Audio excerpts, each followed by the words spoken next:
It lays the predicate and the foundation for the development of a weather satellite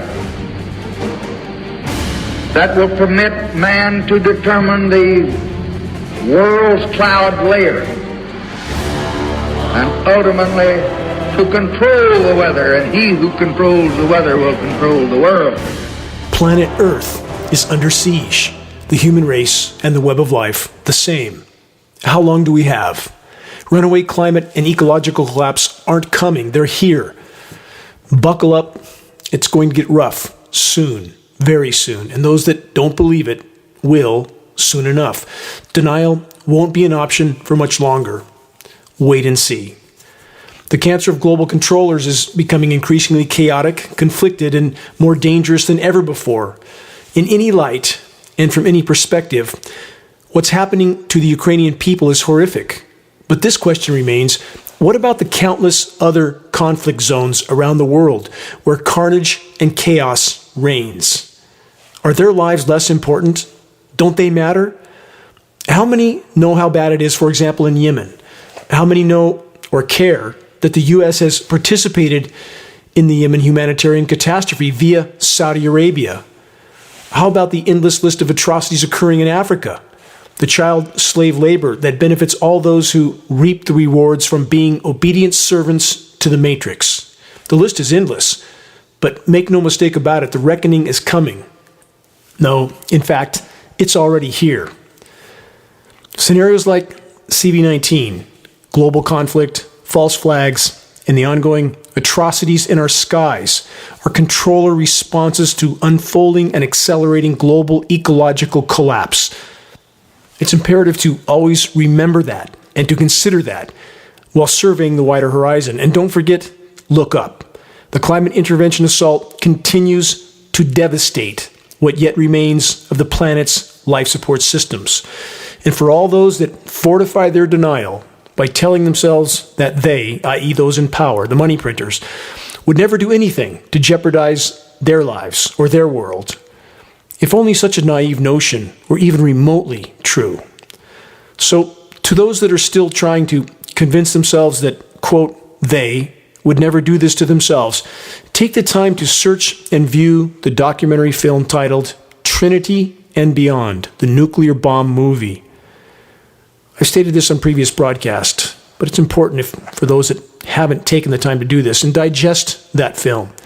And then look in the mirror and try to convince yourself with a straight face that they would never do this to themselves. Never forget that we're not dealing with sanity. No, we're dealing with a global cancer of insanity, and with a majority population that's still unwilling to face the truth. This is a lethal combination, and if not broken, it will be our end. Moving on, to be covered in this broadcast, new from CNN, who, though a major source of power structure propaganda and disinformation, does occasionally tell the truth, not because they want to, but because some truths can no longer be hidden. In this case, a very, very dire truth. Here's the headline last week from CNN. Holes the size of city blocks are forming in the Arctic seafloor. From that report, marine scientists have discovered deep sinkholes and ice-filled hills, those are called pingos, that have formed, quote, extraordinarily rapidly on a remote part of the Arctic seafloor. The methane monster holds our collective future in the balance, and that is what is creating these blowouts in the Arctic seafloor, just like in the Arctic tundra. Much more in this breaking, even more dire report later in the broadcast. Stay tuned. Next headline, quote, it was like raining mud. Eerie-looking sky raises concerns across Europe. We'll get to that in a moment. From Nature.com, Antarctic sea ice hits lowest minimum on record. And so is the Arctic. Bottom and top of the world, both.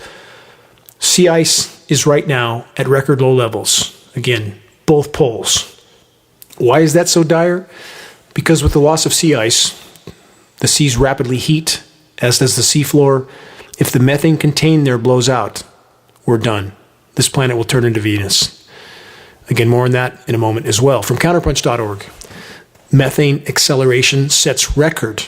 I'm dealing with the core issues that most directly relate to our survival and the behavior of the power structure. Please keep that in mind, because everything I'm covering is why the power structure is so desperate and doing what they are doing because they know they are out of time.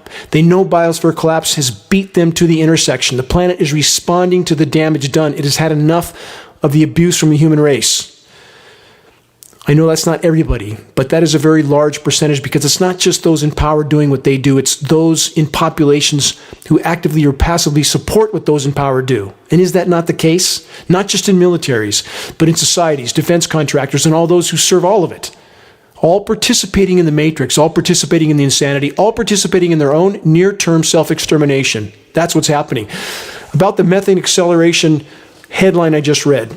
Here's what it states. In the year 2021, methane, which is CH4, methane concentrations in the atmosphere, they say at 1900 ppb, that's parts per billion, for the first time in human history.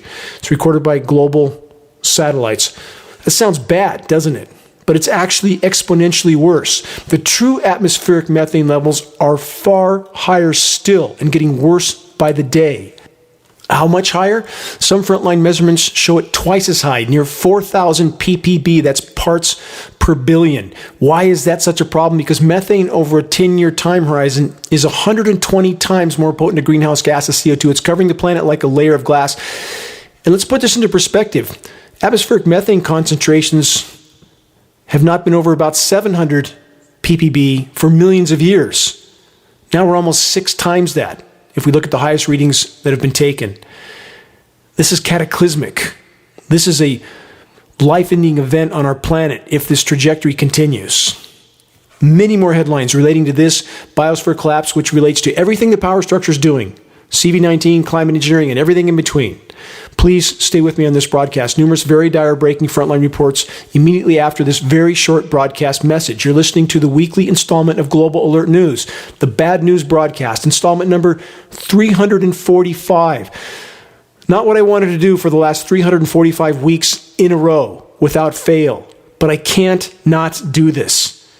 My conscience will not allow it. This episode is for March 19th, 2022. This is Dane Wigington, your host. Global Alert News is brought to you by Geoengineeringwatch.org. For those that are new to this channel, that's GEO, the word engineering, the word watch.org. Geoengineeringwatch.org. We're the largest and most visited website in the world on the subject of climate intervention operations, known as geoengineering. The commercial-free, non-political Global Alert News Hour is now broadcast on AM and FM stations in Northern California, Texas, Alabama, Florida, Denver, Washington State, Oregon, Sacramento, San Diego, and San Francisco. Geoengineering Watch wishes to express our deepest gratitude to those that have helped us expand our reach and our voice in this desperate last-hour effort to sound the alarm. And in regard to sounding the alarm, please help us to share the groundbreaking documentary, The Dimming, which fully exposes the climate engineering atrocities. And the best way to share is by circulating the direct link to The Dimming, which you can view for free from the homepage of geoengineeringwatch.org.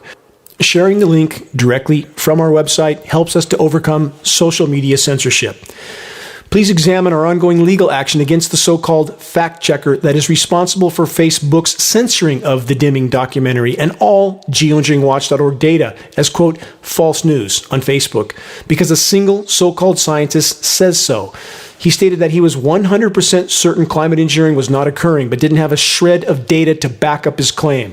The link to the full report of our legal action against this so-called fact-checker can be found on the geoengineeringwatch.org homepage.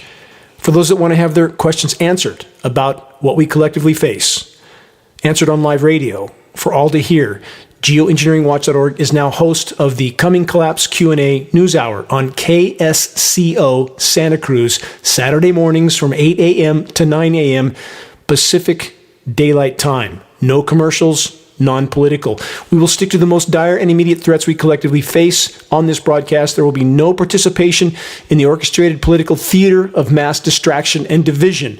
The call-in number for the Coming Collapse Q&A News Hour is 831-475-1080. And so sorry that I got that call number wrong in my last broadcast announcement. Join us on Saturdays, again, 8 a.m. to 9 a.m. Pacific Daylight Time. And again, the call-in number is 831-475-1080. I'll look forward to discussing the converging catastrophes that are closing in on us all with those that are willing to ring in and make their voices heard. Unfolding and accelerating biosphere collapse will remain the bottom line factor that's fueling power structure desperation. Never forget that. More breaking reports. This from last week. The loss of insects is an apocalypse worth worrying about. You think? That's from multiple sources. A world without bugs, they say, is a world we don't want to live in. The report then states, one meta-study from 2019 found that 40% of insect species are declining around the world. They compared that to other creatures and found that the extinction rate for the insects is 8 times faster than it is for mammals or birds. This is total disinformation. Total disinformation. The headline sounds bad, doesn't it? But then they downplay it with total disinformation. Here's the facts. Global insect populations, terrestrial and aquatic, are down about 80 to 90%. Wildlife populations in the last 40 years down 40%, which means these statistics are completely false, completely downplayed, designed to pacify populations. And not that we shouldn't be concerned about that kind of statistics that they actually state. They sound bad, they are bad, and any responsible human being would be concerned. But the fact is that most human beings in our societies today really don't care that much if they don't think it's going to affect them in the near term. And that's sad. That's pitifully sad. Indigenous populations, U.S. indigenous populations, considered any decision they made and how it would affect the 7th generation. How incredibly far we have drifted from such a moral compass. And in overall context, a few more not-so-fun facts. Global species extinction rate today, we're losing 200 to 300 species of plant, animal, and insect every single day to extinction. That's 15,000 times the background rate. That's 1.5 million of normal. How long does anyone think that can continue? Next headline, Great Barrier Reef hit by 6th mass bleaching event. Leading coral scientist says, the Great Barrier Reef is done for all practical purposes. One of the 7 wonders of the world, and it's done. And I've had the incredible honor to have been involved with 2 private expeditions there to dive on that reef, now about 3 decades ago. And how sickening and saddening it is to know that that miracle, the Great Barrier Reef, is now turning into a vast expanse of lifeless rubble. Just like the kelp beds that once covered the coast of the U.S. west of California, the Channel Islands, now 95% gone. And about Australia, something you never hear about is its vast kelp forests, much bigger than the Barrier Reef, around the entire south rim of Australia, now gone. Also 95% gone, a much larger ecosystem than the Barrier Reef itself, and no one talks about it. How much are we not being told? We can't know. But what we do know is far more than bad enough. We're not going to be here much longer in the current course. A reminder of this recent report on that subject from Scientific American. Quote, humans are doomed to go extinct. Not my words, Scientific American. And again, that conclusion is not hard to come to if anybody takes any objective examination of the data. This states habitat degradation, low genetic variation, and declining fertility are setting Homo sapiens up for collapse. The most insidious threat to humankind is something called extinction debt.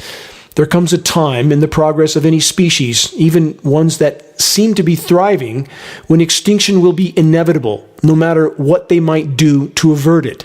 The cause of extinction is usually a delayed reaction to habitat loss. The species most at risk are those that dominate particular habitat patches at the expense of others. Does all this sound very familiar? The Sci American report continues with this. Humans occupy more or less the whole planet. And with our sequestration of large wedges of the productivity of this planet-wide habitat patch, we are dominant within it. Homo sapiens might therefore already be a dead species walking. And here's the final statement from the Scientific American report. Quote, if we're going to write about human extinction, we'd better get started writing now. That's an understatement. How are the global controllers responding to unfolding and accelerating biosphere collapse? Here are 2 pieces to the puzzle. The listener can decide where they fit into the bigger picture. 2 billion genetically modified mosquitoes are about to be released in the U.S. From that report, scientists have been playing God with the mosquitoes for a couple of years now. Back in 2021, British company Oxitec released 750 million lab-modified mosquitoes in Florida. Now the company is gearing up to release another 2 billion genetically modified mosquitoes across more of Florida and in California as well. The new species, codenamed OX5034, is made up entirely of male mosquitoes, or so they tell us. This report goes on to state that just like other mosquitoes, the company has released this new 2 billion mosquito batch should produce larvae that die off before they reach adulthood. This is thanks to the self-limiting gene that Oxitec has created. What kind of experimentation has been and is going on with the human race? How many don't dare to even ask such a question, let alone to ponder it? Moving on. Here's another report of mass deception relating to the bottom line of biosphere collapse. New from the UK Guardian. Quote, is super polluting Pentagon's climate plan just military-grade greenwash? End of headline. Report states U.S. military aims for zero emissions by 2050, but with a carbon footprint greater than some 140 countries, individual countries, critics say it needs a radical change. Surprisingly, the Pentagon might actually be telling the truth on this one. Net zero by 2050. Because on the current course, there won't be any U.S. military or any other military. There won't be any humans or likely any other form of life by 2050 if we remain on the current course. That's a statistical trajectory. It's not an opinion. And if you don't believe the horizon could possibly be that dark, why not? Is it because any such conclusion is just too horrifying to possibly be true? I know many in that category. I know so-called scientists in that category that have admitted they can't even entertain such a possibility because it's simply too frightening for them.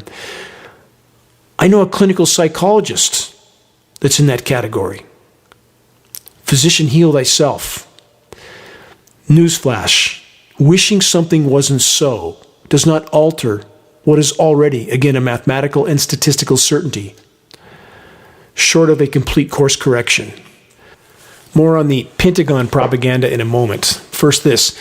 Tories plan big expansion of wind farms to, quote, protect national security, end quote. This is regarding the UK. The report states, planning rules and requirements to be relaxed so that renewables and nuclear power can boost energy independence after Ukraine invasion. Is the insanity not incredibly visible here? Triple nuclear meltdown with Fukushima. We have Chernobyl likely descending into meltdown again because the sarcophagus was disintegrating before Russia even took that facility over again. 440 more of these plants around, and we're still diving even further into this abyss just to sustain the current paradigm of loot, plunder, and pillage and pollute until nothing's left. The report states a massive expansion of wind farms across the UK is now needed for national security reasons. The business secretary has declared, as following Russia's invasion of Ukraine, the government considers sweeping changes to planning laws to improve Britain's energy independence. Now let's look at climate engineering and these wind farms. Climate engineering is reducing overall global wind flows. It's called global stilling as opposed to global dimming. That's a science term. And yet we have this sort of push for more infrastructure that's being diminished by other forms of, quote, tech, all of which is killing us. Those that think technology will save us, how's it going so far? Final statement of this report. Some Tory MPs also wanted the moratorium on fracking for shale gas to be lifted to help reduce dependence on imports. That's a great idea, isn't it? Let's pollute all our groundwater along with the atmosphere and we can die faster. The insanity of the human race. No limits. It seems there is no limits. And what's it doing to the life support systems of the planet? Again, climate engineering, not benevolent in any way, shape, or form. It is weather warfare, nothing less. It is about power and control. So from Western Australia, this headline, tsunamis from the sky. Perth faces Swan River flooding threat. This is a warning, if you will. They're reading a script of what's coming. Experts warn Perth could be walloped by rain bombs described as tsunamis from the sky as climate change intensifies weather systems known as atmospheric rivers. No mention of the climate engineering elephant in the equation. It's hard to comprehend the depth of depravity in our societies today. Academia, so-called elected officials, so-called public protection agencies, all of them, medical industrial complex, I don't want to leave them out, all of them lying to a degree that truly can't be comprehended, with some exceptions. And I greatly regard and appreciate those exceptions. And I greatly regard and appreciate anyone and everyone that is trying to do their part to learn what's happening, to share the truth with others, regardless of the resistance, and to try to do their part in this unfolding insanity, to curb this insanity and to try to turn the tide, if you will. And my deepest respect to each and every individual that's in that category, but there are so many more that are not. Back to the report from Australia. Australia has been dried to a crisp, incinerated, and now flooded. Weather warfare core to all of it, and yet no acknowledgement from anyone in the ranks of academia or official agencies, or certainly not media, who serves the power structure. Climate engineering operations, again, the crown jewel weapon of the military-industrial complex, a weapon with which they can bring populations to their knees without those populations ever even knowing they were under assault. And now let's get to another core part of climate engineering operations that few are familiar with, or not familiar enough with. Ionosphere heaters, like HAARP in Alaska. That's only one facility. There are many more. Here's a recent headline. Artificial ionosphere creates bullseye in the sky.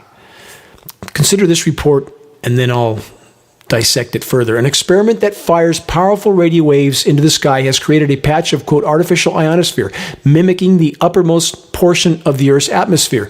The research has not only caused glowing dots to appear around these patches, it could also provide a new way to bounce radio signals around the globe. Who cares if it's destroying the planet's protective atmosphere? We can hear the radio better, or receive a signal better. That's the mentality of too many in the human race. The report continues, the High Frequency Active Auroral Research Program, HAARP, H-A-A-R-P, near Gulkona, Alaska, has spent nearly 2 decades using radio waves to probe Earth's magnetic field and ionosphere, not just to probe it, to heat it, to use it as a form of weather manipulation, steering upper-level wind currents, thus moisture, thus modifying the climate.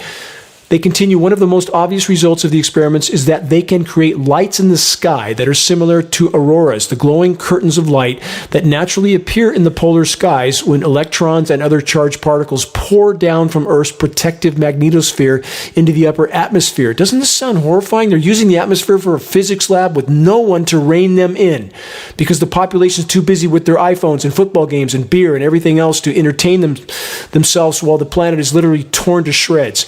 The report continues, there is an altitude of about 250 kilometers.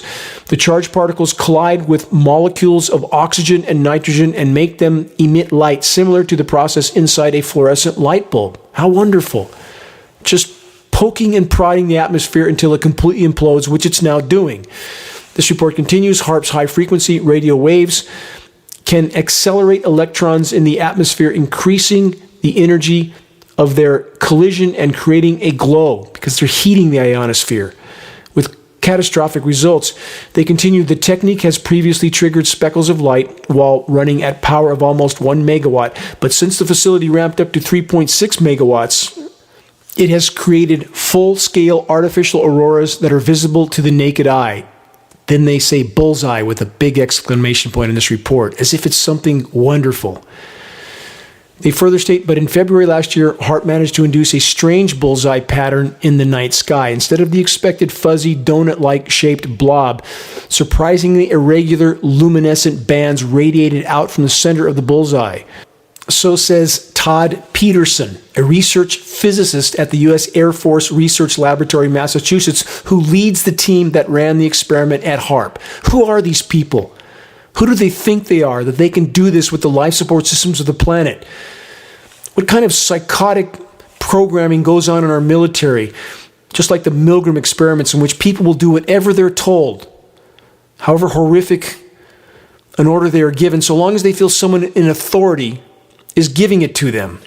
Final excerpt from this report. Serious applications might include creating a layer of artificial plasma that could reflect communications from a submarine, for example. The U.S. Air Force, which co-funds HARP with the British Air Force and others, could use the plasma to reflect radio transmissions, bouncing them further around the globe. At what cost? Just to communicate a little bit better. Let's destroy the atmosphere. But what else are these ionosphere heaters being used for? Let's take the U.S. West, where the moisture is cut off again and again and again by the, quote, ridiculously resilient ridge of high pressure that creates an immense amount of heat underneath it as well. And we're about to experience that again in California next week, as perhaps an all-time record heat wave for this time of year is scheduled to occur. So when you aim these frequencies at the ionosphere, you create an electrical chain reaction that heats the ionosphere and pushes the atmosphere up and down. The downward push is part of the dome of high pressure, sinking air. That high pressure dome circulates clockwise in the northern hemisphere. They use that like a pulley, like a flywheel, to spin the moisture up and around that high pressure dome. That's exactly what they're doing. They spin it around the U.S. West, back down into the center of the country, where they ice nucleate all the moisture that should have and would have gone into California, but they completely override California, push this moisture back down into other parts of the U.S., creating the flash freeze weather whiplash cool downs in the weather whiplash term. And I'll get to that in a moment, a term that now so many weather agencies use, a term that geoengineeringwatch.org has used for years before they picked it up, because they can't hide the effect, which can only be described as weather whiplash, anymore. It's absurd. So many regions are fluctuating 50 degrees in a single day. As they get enough moisture to chemically nucleate, cold dense layer of air sinks to the ground. They create the cold temperatures for a day or two or three, flash freezing things on the ground, destroying ecosystems on the ground, toxifying everything. But they're able to create the headlines that they need to confuse and divide the population as to the true state of total planetary meltdown until the last possible moment. And that's a major factor of what they're doing, in addition to miring populations in difficulties, crushing crops, controlling food supplies, thus controlling populations. There are many, many layers to this insanity. Many layers.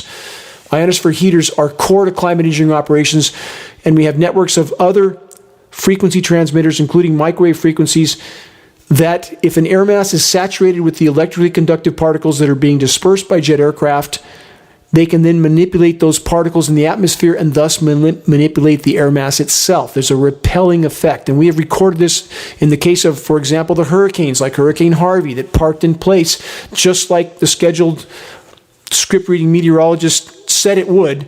We recorded the actual transmissions as it was happening. Please search geoengineeringwatch.org hurricanes and look at every single hurricane article and every recording of these transmissions in it. It will shock you to the marrow. That's how vast these weather control scenarios are, and it is our government behind this. It's not some foreign government running transmission sites on our soil and flying planes over our soil. Of course not.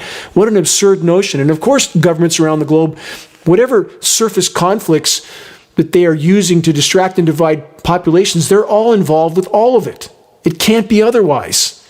They know the planet can't support populations anymore, and they're doing what they think they have to do to save themselves for a little bit longer, to hang on to their power for a little bit longer, even if no one gets out alive, and that is exactly the trajectory we are on. No one gets out alive. So back to the ionosphere heaters. High-pressure domes, ridiculously resilient ridge on the west coast, blocking rain year after year after year. With that in mind, next headline. Unprecedented times. Critical lake hits lowest level in 60 years. This is in the U.S. West.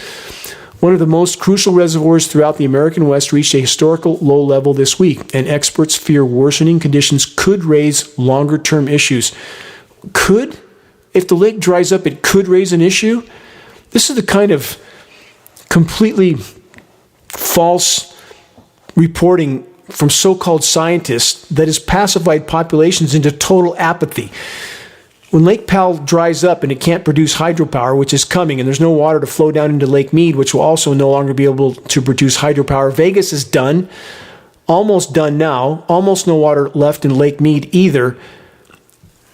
And ionosphere heaters, as I just described, are a core part of this. When moisture is allowed to flow across the west, they can aerosolize it from above too many condensation nuclei. The droplets don't combine and fall as rain, so they can block moisture from falling in that way as well.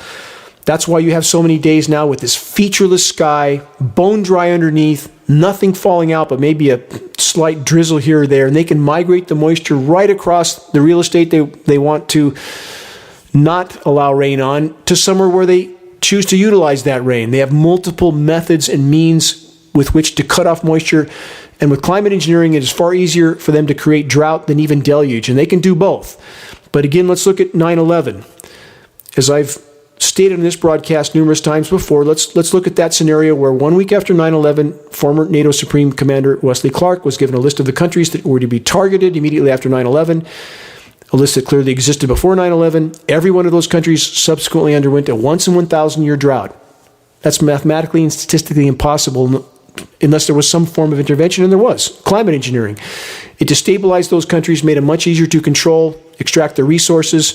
These dots aren't hard to connect. Not hard to connect at all. The report continues. The western United States and parts of northern Mexico are experiencing their driest period in at least 1,200 years, stated that in the broadcast before, with some calling the unprecedented periods of dryness a, quote, mega drought. Well, yeah, I think you'd call that a mega drought, wouldn't you, in at least 1,200 years? But don't worry, in the U.S. West, the drought monitor says it's not that bad yet, because they don't want you to think it's that bad. The global weather terrorists continue to cut off the flow of precipitation across the U.S. West, and currently only one more round of toxic rain is scheduled for early April for Northern California. And if past patterns prevail, as that period approaches, the scheduled weather script will be further diminished to a few days of drizzle. Just how bad are the forest die-offs in the U.S. West? Please take the time to view and share the just posted 22-minute video report on the homepage of geoengineeringwatch.org titled Domino Effect, Weather Warfare, Wasted Forests, and Worldwide Collapse of Ecosystems. And while you're at it, look at our reporting from nearly a decade ago and see how accurate that was. Search Engineered Drought Catastrophe, Target California. Please share these reports with anyone you can. Help us to sound the alarm. If we can expose the insanity, we have a chance of stopping it from the inside out. New from Vox.com and other sources, why we still don't yet know how bad climate migration will get. That report states, as sea levels rise, temperatures become unbearable, and disasters grow more severe, tens of millions of people may not be able to stay where they are. Again, could, may, might. You're going to need a snorkel in parts of Florida soon. Miami's already spending $1 billion a year to keep their streets somewhat dry. Sea level rise is increasing exponentially, and these so-called scientists behind this report say that someday it could, may, might be a problem. Life in the asylum. In addition to weather warfare operations, what else is the U.S. military juggernaut of environmental destruction up to, as mentioned at the start of this broadcast? Again, this headline is Super Polluting Pentagon's Climate Plan Just Military-Grade Greenwash. U.S. military aims for net zero by 2050, but with a carbon footprint greater than 140 countries, critics say it needs radical change. You think? That report, the Department of Defense, the entity that is the U.S. war machine, is the largest institutional contributor to global warming on planet Earth. Something the U.S. military doesn't acknowledge. The U.S. military has about 800 installations in 80 countries and another 740 bases at home. Isn't it interesting how America points fingers at other countries? And some of them deserve to have fingers pointed at them. But while we have the proverbial log in our own eye, our bases in everybody's backyard and on their border, that's called empire. This report continues, wars don't help. Some of the first targets in conflict zones are oil infrastructure and power plants. The U.S. military frequently targets oil tankers in Syria, and just last week, Russian missiles attacked a number of oil and gas facilities in Ukraine. The resulting fires give rise to heavy emissions. And, of course, the populations that breathe those emissions all too often succumb to many dire health effects and impacts. How well does that serve the global controllers? You decide. Does anyone remember the environmental catastrophe that was the oil well fires in Kuwait? Official estimates state that there were over 700 of them. How many still believe the official lie that the Kuwait oil fire cataclysm was the doing of Saddam Hussein? Wrong answer. That is exactly what the controllers needed the public to believe, and the vast majority were all too willing to take the bait. Who set the fires? U.S. Special Forces. And please don't believe me. Do some real investigation, and while doing so, stop and think about it. Think about this scenario for a moment, and the puzzle pieces become much more clear and easy to assemble. Before the Kuwait conflict even began, power structure companies and contractors like Halliburton and Bechtel Power, a corrupt company that I formerly worked for, were conducting meetings and planning. They knew they would be setting up shop in Kuwait to put out the wildfires that were a month away from even occurring. How did they know? How do you think? The cancer that currently controls the world lays out their plans weeks, months, years, and even decades in advance. The entire Kuwait scenario provided a massive foothold for the U.S. military machine and the criminal contractors who serve it. A foothold in one of the most oil-rich regions in the entire world. Just a coincidence, right? No. All part of the plan. Final sentence in the Pentagon report, quote, "There's no such thing as sustainable global military hegemony." Let's take that a bit further. There's no such thing as perpetual expansion on a finite planet with finite resources, a planet with life support systems that are already dying by the day. And the human race is not stepping on the brake pedal, they're hitting the accelerator and fighting over what station to put the radio on in the car that just crashed through the guardrail that's flying to the bottom of the canyon. Trying to paint a picture that sinks in somehow. It needs to sink in. We're in the Thelma and Louise moment for the human race right now. Buckle up, because impact's coming at blinding speed, and you can quote me on that. Let's add this new report to the equation. From the UK Guardian, millions suffering in deadly pollution, quote, sacrifice zones, warns the UN. Businesses blamed for rise of toxic hotspots hitting poor communities hardest. That's just a coincidence, right? It could just as easily happen in Beverly Hills or maybe Malibu or the Hamptons, right? Yeah, right. Moving on, let's get to the ubiquitous contamination of the entire planet. From MIT Technology Review, this. We can't afford to stop solar geoengineering research. This report states it's the wrong time to take this strategy for combating climate change off the table. Bear with me with this, because there's much more to this. Solar geoengineering might actually have significant benefits. This report states solar geoengineering could substantially offset global temperature rise and potentially offset serious secondary impacts, such as reduction in crop yields, increased frequency and intensity of hurricanes and typhoons. We don't know everything about what it would do, but there's a strong humanitarian case for learning more, even if learning more reveals that the downsides outweigh the benefits. Oops. Not even a mention of the tens of millions of tons of highly toxic heavy metal and polymer, including graphene now, nanoparticles that climate engineering operations are dumping into our atmosphere annually, and all of which settles to the surface where we all get to inhale it with every breath we take. And who is the author of this MIT Climate Intervention Report of Total Deception? Holly Jean Buck. She's an assistant professor of environmental and sustainability at the University of Buffalo. Question.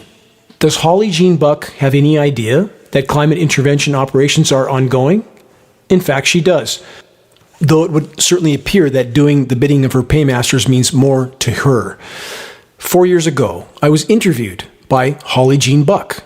The interview is posted at medium.com, titled An Interview with Dane Wigington of Geoengineering Watch. Here's a short clip from the report. Ms. Buck stated, recently I talked with Dane Wigington of geoengineeringwatch.org. This site often features at the top of Google results for informational searches such as geoengineering, geoengineering definition, examples of geoengineering, etc. And for the record, some 2 years ago, Google disappeared geoengineeringwatch.org from a search of the geoengineering term. Google has now made it all been impossible to locate any data or report from geoengineeringwatch.org, even though our rankings with nearly 40 million visitors should put us at the top of the first page, which we were at, disappeared by Google. But continuing with Mrs. Buck's statements here. About Holly Jean Buck.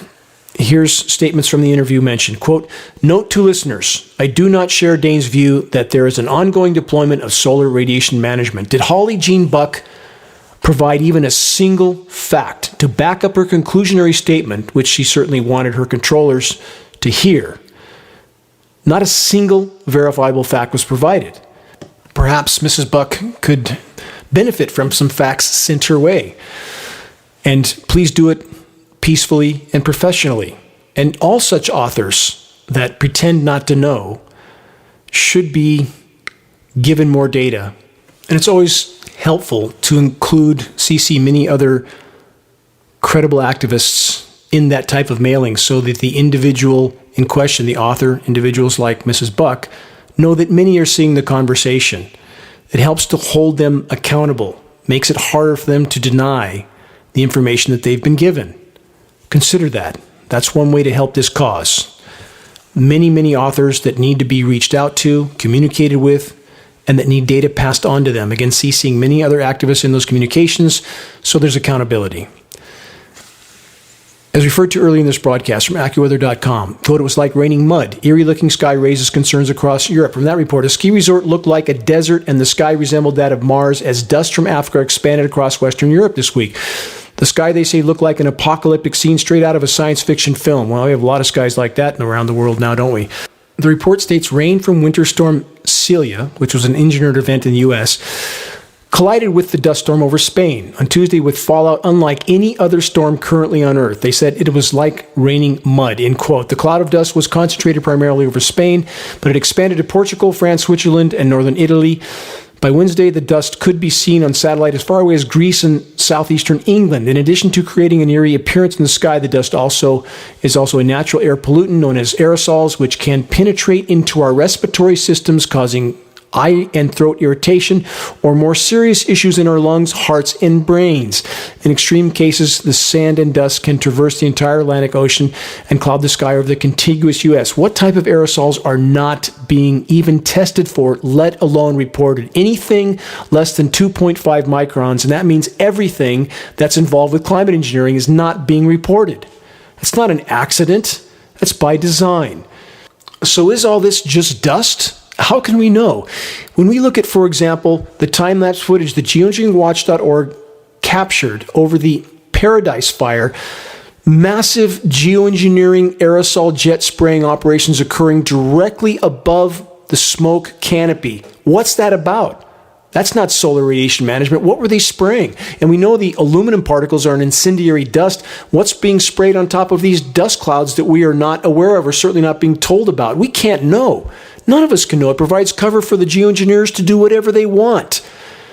And when we have a first world population that seems all too willing to believe whatever they're fed from corporate media, it's easy for the weather makers, i.e. the weather terrorists, to get away with doing whatever they want. And again, biologicals, why would we think that's not a part of the equation? We know we have graphene in the mix now. We know the graphene is not only used for an ice nucleating element, but also a biological carrier platform. Keep that in mind.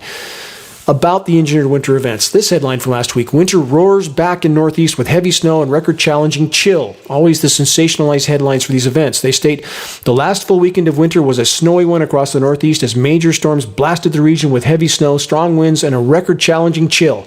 This was the latest bump along the weather roller coaster in the Northeast, with the region experiencing spring-like warmth on Monday, followed by a midweek storm, and then a return to mild air on Thursday. Weather whiplash.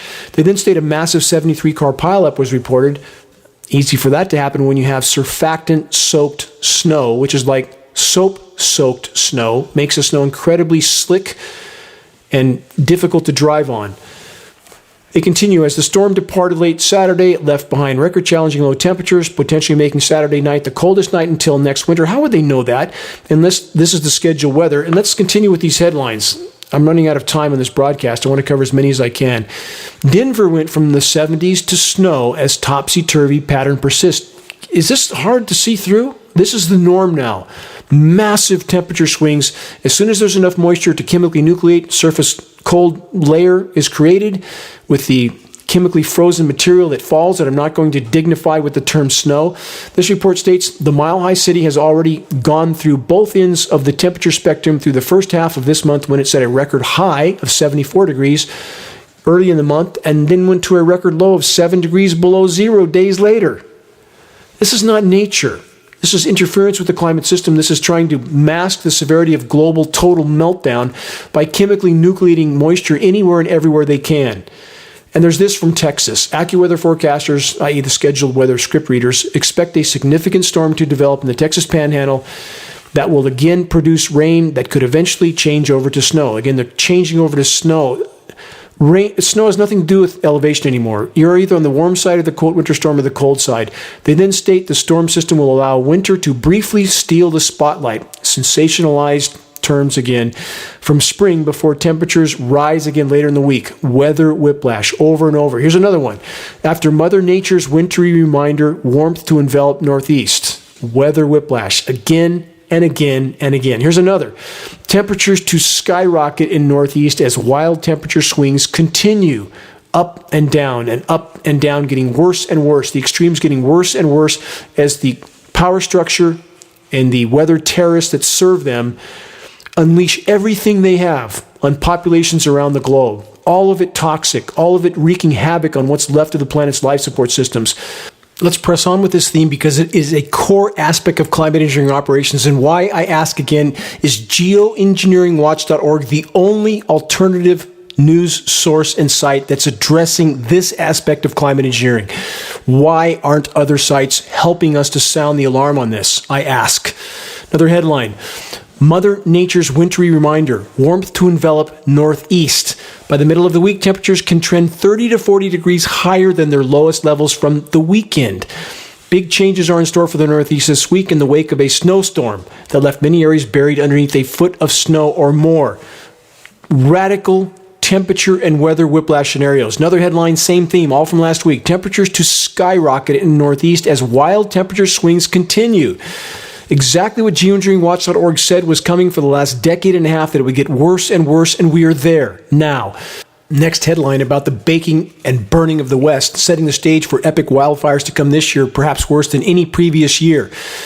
Search wildfires serve geoengineering agenda. Please share that, one of our most important reports from sfgate.com. This significant early spring heat wave coming to California next week. The report then states this.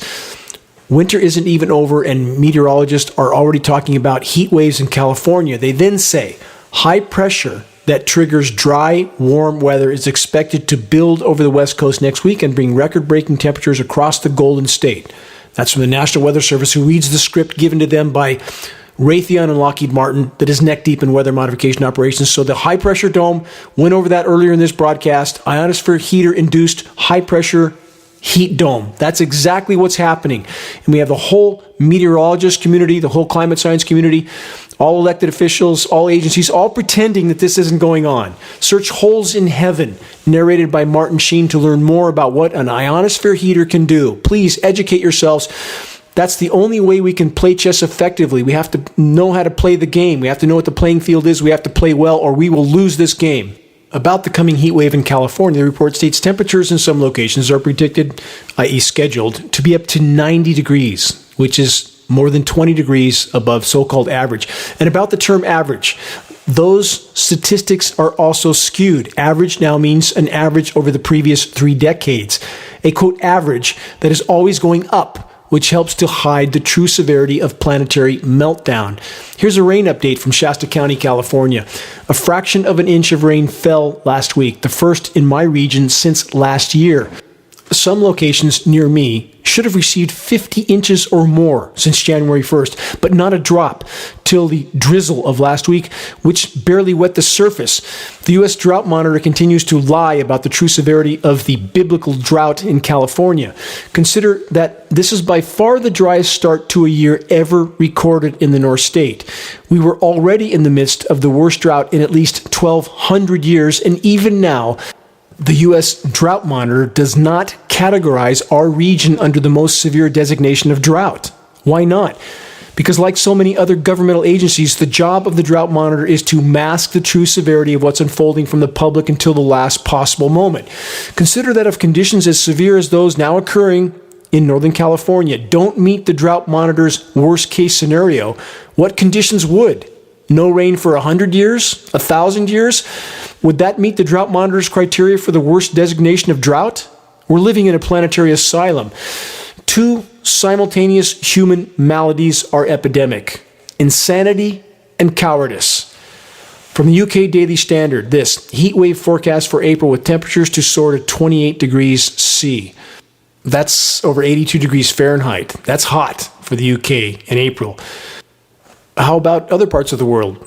For example, India. This headline from last week: heat wave to scorch regions of India. Temperatures could rise up to 40 degrees Celsius. That's about 104 degrees Fahrenheit in the northern hemisphere in winter. And how do they cool it all down? In between these massive spikes in temperatures, the planet goes into total meltdown and the atmosphere continues to disintegrate from climate engineering and rocket launches and commercial flights and everything we pump into the atmosphere from every form of human activity that is destroying our planet. The epitome of which, again, is the climate intervention operations. Let's consider this headline. New from CNN, a report of total power structure propaganda. Here it is. Scientists in the U.S. are flying planes into clouds to make it snow more. They say with 61% of the contiguous U.S. in drought, wouldn't it be nice if we could just, quote, make it rain or just make it snow, they say. Well, certain parts of the country are doing just that, sort of. It's called cloud seeding, and it's nothing new. They say it's been around since the 1940s, and countries all over the world have been doing it for various reasons, most notably China, but it's growing practice in the U.S., especially in the drought-stricken West. How well is that working out so far? Just want to ask that question. That we're in the worst drought I've already described in at least 1,200 years. I would argue paleo data indicates it's worse far than that. And they're pretending that these little single-engine Cessna aircrafts that fly around with a few flares on the wing are actually doing something when you have a climate engineering aircraft carrying a 100-ton payload above them, completely destroying the climate system. It's all smoke and mirrors. That's what it is. Weather modification is not climate engineering. It's simply a mass red herring distraction. And consider with any form of cloud seeding, if you make it rain in one place by seeding the clouds with the correct size particulate that doesn't cause the rain just to migrate somewhere else, which smaller particulates do, that rain didn't get where it was going. How simple is that to figure out? And that's basically what this article goes into, that some scientists are now acknowledging that obviously when you interfere with the weather system and you cause precipitation to fall in place, it didn't get where it was going. Very simple to comprehend. And in regard to climate engineering, it's not about helping anything. I hear from people that say, well, if they can make it rain, how come they're not making it rain over California? Because that's not their goal. Anyone who thinks climate engineering is being done by some benevolent controller from behind the curtain somewhere needs to wake up. There is no benevolence in this equation. It is nothing but malevolent. And let's again consider what advisor to presidents all the way back to Johnson, recently deceased, Zbigniew Brzezinski stated. He said, with today's technology, it's far easier to kill 1 million people than to control them. Think long and hard about that one. Again, from presidential advisor going all the way back to Johnson, who is on the front of every single broadcast for Global Alert News. If you go to geoengineeringwatch.org, our on-air listeners can go there, please watch at least the first 30 seconds of this broadcast on our YouTube post, and you will see a film of Lyndon Johnson, again, whose advisor was Zbigniew Brzezinski, who just stated what I said he stated, easier to kill 1 million than to control them with today's technology. But you'll see President Johnson ranting like a lunatic saying, he who controls the weather controls the world. And so it is until the world is dead, and then no one controls the world except the Creator. Moving on. More on the meltdown of planet Earth. This headline from last week. Antarctic sea ice. This is a follow-up reported on the previous broadcast as well. Antarctic sea ice hits lowest minimum on record. And from this report, this is a newer report, natural variability is probably the cause, although global warming could have a role. Think about that. Natural variability. We're back to an example I've given on many broadcasts. That's like making an argument for finding a body in the street that's been run over, beaten, stabbed, shot, burned, and claiming he probably died of natural causes. What an absurd argument. And that's what we have this so-called climate science community, many in the climate science community, trying to make that case. And we have many unfortunately, in the activist community that think that climate engineering is the only problem with the climate. How can that be? The argument holds the same in that case as well. The climate doesn't know the difference between a particulate from a geoengineering jet aircraft or a smokestack or an exhaust pipe. All of it's a problem. All of it. You can't do what we've done to the planet and not reap the consequences, but the single most destructive factor at this point, short of nuclear cataclysm, is climate engineering. Ubiquitously contaminating the entire planet, every breath we take, destroying the protective layers of the atmosphere, and being used as a weapon. Absolutely being used as a weapon all over the globe. A weapon of power and control, period. Our conditions at the top of the world, the Arctic. The meltdown is continuing to accelerate there as well. Here's a report headline from last week from the Washington Post and other sources. Record, quote, bomb cyclone bringing exceptional warmth to the North Pole.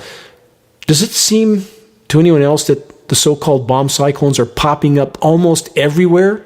If we go back 15 years or more, had anyone ever heard of this term? And then there are those 12 newly named cloud formations that apparently no one ever noticed for the previous century and a half. The climate science carnival of criminality is not hard to see through. Scientists are either bought and paid for, threatened, or both, with almost no exceptions. Telling the truth is no longer a part of their demeanor. So, about Arctic sea ice, about wildfires, about putting enough particles in the atmosphere to try to slow the meltdown and hide it from the public until the last possible moment. We had this headline from last fall. Arctic sea ice summer minimum in 2021 is the 12th lowest on record. But let's rewind a little further. Arctic sea ice melt sets early July record hard time. So it went from record low in July of last year to the 12th lowest by September. How did that happen? Using forests as a form of artificial volcano to fill the atmosphere with enough particulate matter that spins toward the pole and provides temporary shading. That's how. And I don't care how insane that sounds. Are the controllers that insane? Yes, they are that insane. Again, watch the Trinity movie I mentioned earlier, the atomic bomb movie. Watch that and tell me they're not that insane. They are. We have the peer-reviewed science study on a Geoengineering Watchdog report that advocates for the burning of northern latitude forests to provide temporary cooling for the Arctic. That's how bad it is. Search wildfires serve geoengineering agenda. You can see the screenshot of those science studies and decide for yourself with data. Not because you don't want to believe something. That doesn't make it not so. Come to conclusions based on data and courage, not denial and cowardice. So to finish up what's happening at the top of the world in the Arctic, as of last week, back to record low levels. From record low, July of last year, to the 12th lowest. And the reason it was the 12th lowest, that's statistical anomaly, the cooling I mentioned from the source I mentioned, and that's sea surface chemical ice nucleation. And what they are calling ice pack now in order to mask the severity of melt-off is any section of the Arctic Ocean that's 15% slush or more, they're counting as ice pack. Isn't that still 85% ocean?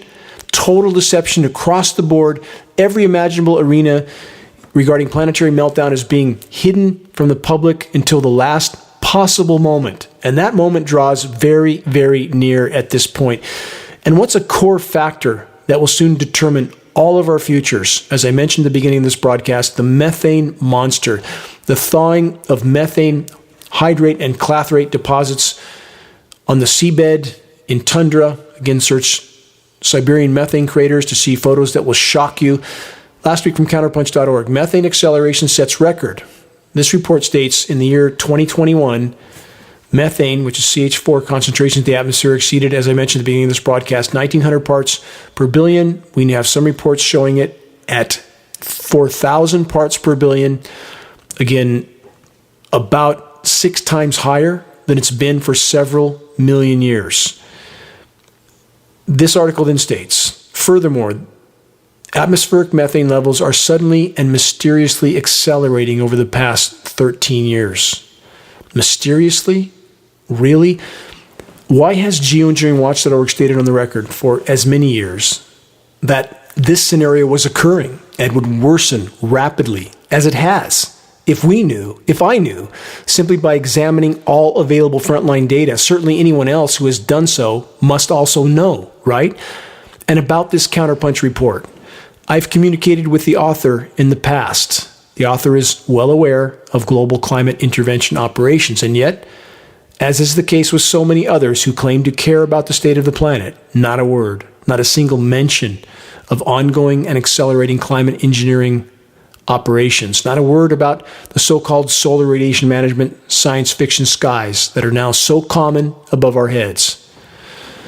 Of note and of grave concern regarding methane emissions and thus atmospheric methane accumulation, NASA's recent Arctic Boreal Vulnerability Experiment identified methane hotspots via airborne sensors over nearly 12,000 square miles of the Arctic landscape. 2 million methane hotspots were detected. 2 million. Let's add this headline to the equation with that in mind. NASA satellite sees Arctic ice thinning at alarming rate. It's all but disappearing. We are likely close to a BOE, a blue ocean event. That means the heating goes exponential. That puts us on track for Venus syndrome. That's how bad it is. And climate engineering is making it all worse, not better. Again, a complete loss of Arctic ice may be a potential death sentence for the human race and perhaps the entire web of life due to the mass methane expulsion that will immediately occur. And the ice reflects 90% of the sun's incoming thermal energy. Once it's gone, the ocean absorbs 90%. Again, the equation goes exponential. So many factors from the climate engineering operations affecting this equation negatively. But plug this in as well. As I went over earlier, the ionosphere heater created domes of high pressure that spin upper level wind currents, thus spin moisture. That affects ocean currents because of the wind currents being affected. We now have warm ocean currents pumping into the Arctic. That's speeding up the thawing of the frozen methane deposits from every conceivable direction. Climate engineering is pounding the nails into our collective coffins. Again, in addition to every single breath we take. Take your light out outside on a dark night after heavy aerosol operations, still night, so you know there's no other dust blowing around. If you're in a rural area, and aim it up, you will be shocked to the marrow. It looks like a blizzard is occurring with all these particles floating down in the air, and we are all absorbing them, again, with every breath we take. Try this under the right conditions, and you will be completely shocked. If we remain on the current course, our days are numbered. If we can completely alter our current course, if we can expose and halt the all-out assault against nature and the life support systems of the planet, starting with stopping the highly toxic climate intervention operations, if we can allow the planet to respond on its own to the damage already done, we would at least buy time. All human activity that is decimating the planet must be halted, but the worst must come first. Climate engineering, aka weather warfare, is the greatest and most immediate threat we collectively face, short of nuclear annihilation. Further, climate engineering is destroying the ozone layer, an existential threat in and of itself, in the extremely near term. And never forget, we are all breathing what they are spraying. We are perilously close to a game over scenario on planet Earth. Those that are caught up in the power structure orchestrated political circus from any perspective or of any political stripe need to wake up and look around. The unfolding collapse of the planet's life support systems is the bottom line that will very soon determine our collective futures. The controllers know this. Thus, they are now more desperate and dangerous than ever before. If we're to have any chance of turning the tide, the effort will take all of us. We must take action now. Tomorrow is too late. Reaching a critical mass of awareness, awakening, and a sense of responsibility is the only way forward in this fight. Sharing credible data is key in regard to expanding that desperately needed awareness. Check the activist suggestions link on the homepage of geoengineeringwatch.org to learn specific details on how you can help to move this fight forward. Please, make your voice heard. We must make every single day count. Face to the wind, we must continue our march headlong into the gathering storm. We must never give up, ever. Until next week, stay strong. This is Dane Wigington with geoengineeringwatch.org.